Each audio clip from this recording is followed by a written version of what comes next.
You ever catch yourself wondering, wait, is this normal? Not just physically, but mentally too. And yeah, that includes something a lot of people don't really talk about openly. Am I masturbating too much? It's actually a valid question. Because everyone's different. But when a habit starts feeling a little excessive, it's worth slowing down and really thinking about it. And before we go any further, if you relate to any of this, don't feel ashamed. This is way more common than people admit. And if it's something that's bothering you, talking to a professional can genuinely help. So let's break it down. When is it too much? There isn't one fixed answer. Your sex drive depends on a lot of things. Your sleep, your activity level, and yeah, your hormones. And sometimes it feels like your hormones are working against you. Like, you don't even want to think about it that much. But your brain just won't chill. Here's the thing though. That's not something you can just turn off. Hormones are chemicals. They influence how you feel and how you act. And trying to mess with them, especially at a young age, can actually do more harm than good.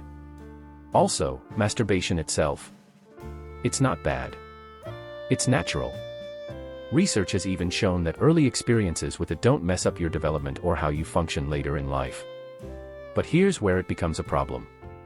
Deep down, you kinda know.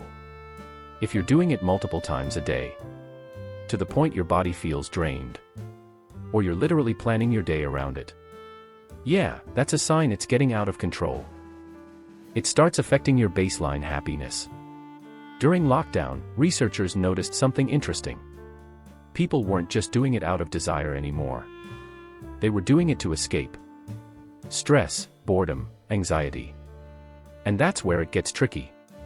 Because when you rely on anything for emotional relief, it can turn into a dependency. If you finish and still feel empty, bored, or anxious, that's your sign it's not really solving anything. Over time, your brain starts thinking, this is how I feel okay. And that shifts your baseline happiness. Now suddenly, you don't feel normal until you do it. And that's the same pattern you see in other addictions. Your relationship with sex starts changing. This is a big one. If you're in a relationship, and you find yourself choosing masturbation over actual intimacy, something's off. It could be desensitization. It could be the instant gratification your brain got used to. Real intimacy takes effort, presence, connection. But if your brain is wired for quick dopamine, real moments can start feeling too much work.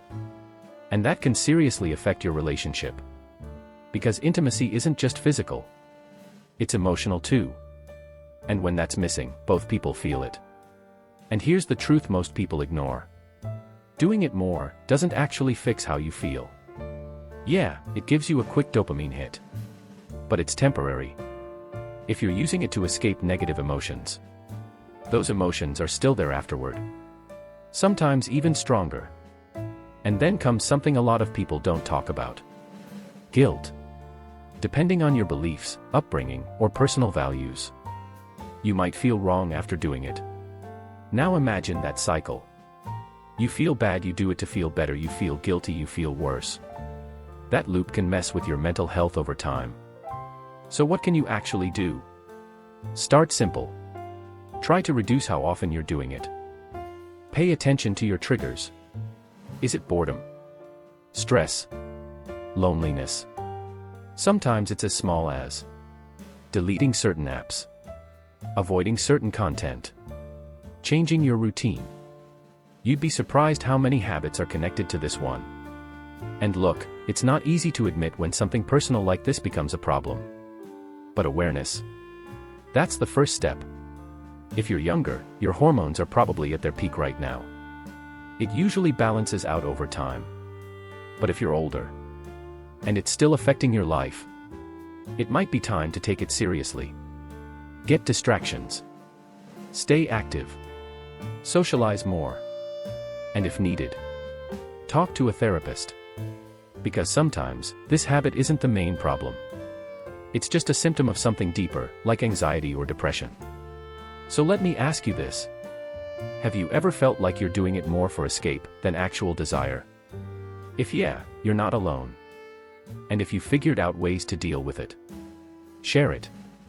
You might actually help someone else who's going through the same thing. If this helped you out, drop a like. And subscribe for more real psychology content. I'll see you in the next one. Fire.